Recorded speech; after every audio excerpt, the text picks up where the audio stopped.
المدرب الافضل حسب رايك في الاياب؟ اعطيني اسم بسرعه. مدرب المجموعه هذه. ايه طبعا ما يختلفوش اثنين، مراد حسب وجهه نظري.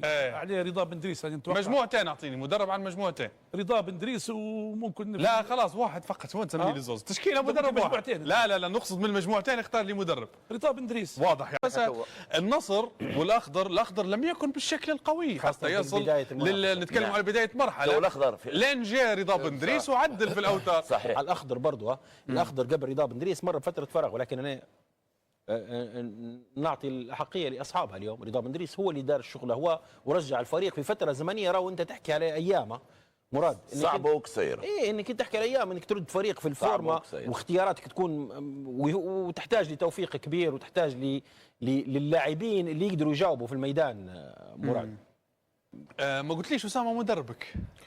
عندي زوز مدربين صراحه. كان تختار لي واحد؟ لا زوز.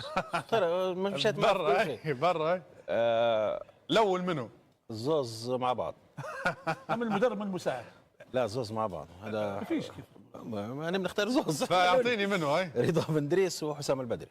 ورمزي؟ انا رضا بن دريس. رضا بن دريس يعني. والمدرب صار عليه الاجماع. انا افضل رضا بن دريس لانه جاي متاخر. لا نعرف فهو كان الاخضر كان بعيد.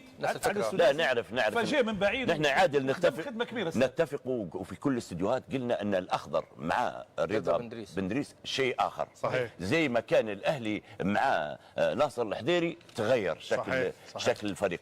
راهو رضا بن دريس بنفس العناصر، راهو مش هذاك الزاد البشري القوي، مش الاخضر السنوات اللي الماضيه، لكن الرجل استطاع يدير توليفه. نعم. ويحقق بها نجاح. شكرا يا رمزي سويك.